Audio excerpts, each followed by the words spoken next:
દોસ્તો નમસ્કાર. આજની પેઢીની હું વાત કરીશ. આજનો યુવાન ખૂબ દોડે છે. યુવાનને એક ફક્ત ધક્કો મારવાની જરૂર છે, સહેજ સાધારણ. કેમ કે યુવાનને તો ઘણું બધું આવડે છે, પણ એના પર વિશ્વાસ રાખવાનો છે, એનો આત્મબળ વધારવાનું છે.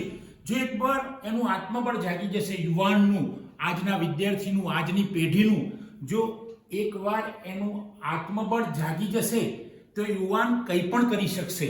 એ પરિવારને તો મદદ કરશે જ, સમાજને મદદ કરશે, દેશને મદદ કરશે, અને આવો યુવાન વિશ્વમાં પણ પ્રખ્યાત થઈ જશે. અને આવા યુવાનો વિશ્વ એકતાની ભાવના કેળવી શકે છે.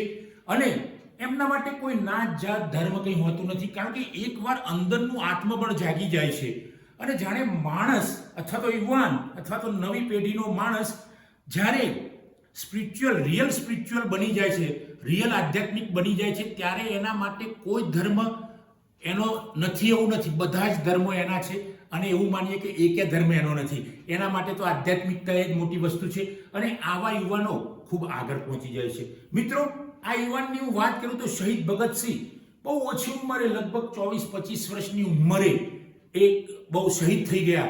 એવા જ આપણા સ્વામી વિવેકાનંદ 39 વર્ષની ઉંમરે તો એમનું મૃત્યુ થયેલું. એ પહેલા કેટલા જોરદાર એમણે કામો કરેલા. તો આજનો યુવાન પણ એવો જ છે. ચંદ્રશેખર આઝાદ જોશો આપણે, એવા તો ઘણા દુનિયાના, દેશના, સમાજના ઘણા યુવાનો છે કે જેમણે પોતાનું આત્મબળ જગાડી દીધું છે. શહીદ ભગતસિંહે નાનપણમાં જ એમનું આત્મબળ જગાડી દીધું હતું. અને કોઈકે મજાકમાં પૂછેલું કે ભાઈ તું શું કરે છે, કંઈક માટીમાં રમતા હતા, તો એણે કહેલું, શહીદ ભગતસિંહે કહેલું કે હું બંદૂકના ઝાડ વાવું છું અને આનાથી હું અંગ્રેજોને ભગાડીશ. મિત્રો, આવા ભગતસિંહ જેવા યુવાનો આપણા દેશમાં હોય, સ્વામી વિવેકાનંદ જેવા યુવાનો આપણા દેશમાં થયા હોય, તો આપણા દેશના યુવાનો, અત્યારના યુવાનો પણ એમના જેવા બની શકશે. સ્વામી વિવેકાનંદ ના બની શકાય, પણ સ્વામી વિવેકાનંદ જેવા બની શકશે, શહીદ ભગતસિંહ જેવા બની શકશે. યુવાનને માત્ર આત્મબળ જગાડવામાં મદદ કરવાની છે, એનો આત્મવિશ્વાસ વધારવામાં મદદ કરવાની છે. જો આપણે એ કરીશું, મોટા માણસો અથવા તો ઉંમરમાં મોટા માણસો અથવા તો જૂની પેઢી અથવા તો મધ્યમ પેઢી જો એનું આત્મબળ વધારવા માટે મદદ કરશે, તો આજનો યુવાન ક્યાંય પહોંચી જશે. અને મિત્રો, આજનો યુવાન એટલે યુવાનમાં બધા જ આવી ગયા. યુવતીઓ આવી ગઈ, યુવાનો આવી ગયા, વિદ્યાર્થીઓ આવી ગઈ, વિદ્યાર્થીનીઓ આવી ગઈ. આજની દીકરીઓ ક્યાંય અવકાશમાં પહોંચી જાય છે, હિમાલય પર પહોંચી જાય છે. આજની દીકરીઓ ખીણોમાં પહોંચી જાય છે. દીકરીઓ પણ ખૂબ આગળ છે. આજની દીકરીઓ, એક પણ ફિલ્ડ એવું નથી કે જેમાં દીકરીઓ ના હોય. પ્લેન હોય, નૌકાદળ હોય, કોઈ પણ આર્મી હોય, BSF હોય, દરેક જગ્યાએ આજની દીકરીઓ છે. મિત્રો, વહીવટી શાખામાં જોશો પણ ત્યાં પણ દીકરીઓ છે. તમે જોશો તો બીજા પણ કોઈ ફિલ્ડમાં જોશો, તમે ST વિભાગ જો, રેલવે વિભાગ, કોઈ પણ વિભાગ જોશો તેમાં દીકરીઓ છે, યુવાનો પણ છે. તો મિત્રો, હું તો માત્ર દીકરાઓને કે દીકરીઓને બધાને એ જ કહેવા માંગુ છું કે જો એકવાર દીકરાનું આત્મબળ વધી ગયું, એકવાર દીકરીનું આત્મબળ વધી ગયું, જાગી ગયું એનું આત્મબળ, અને એને જગાડનાર કોઈ એક જ હોય છે કે જેવી રીતે કે સ્વામી વિવેકાનંદ બહુ હોશિયાર, ધ્યાની માણસ હતા, એમની મેમરી પણ જબરજસ્ત, પણ એમનું આત્મબળ જગાડનાર રામકૃષ્ણ પરમહંસ હતા. વિવેકાનંદ તો હતા જ, એમની અંદર તો છુપી શક્તિઓ ખૂબ પડેલી હતી, પણ પરમહંસે એમની અંદરની શક્તિ જે હતી એ જાગૃત કરી. તો આપણે આપણા યુવાનોનું, આપણા બાળકોનું, આપણા સંતાનોનું માત્ર આત્મબળ જગાડવાનું છે.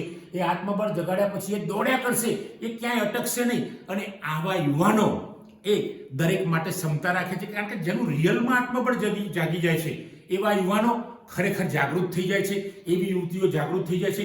અને એમના માટે આખી દુનિયા એમનો સંસાર બની જાય છે, એમનો સમાજ બની જાય છે, આખું વિશ્વ એમનું ઘર બની જાય છે. તો મિત્ર, એકવાર હું આપ સૌને નમ્ર વિનંતી કરું છું કે આપ સૌ આપના પરિવારના યુવાનો હોય, સમાજના યુવાનો હોય, યુવતીઓ હોય, બહેનો હોય, દીકરીઓ હોય, તો એમનો આત્મવિશ્વાસ વધારવા, એમનું આત્મબળ જગાડવા માટે કોઈ પણ રીતે પ્રયત્ન કરવો જોઈએ.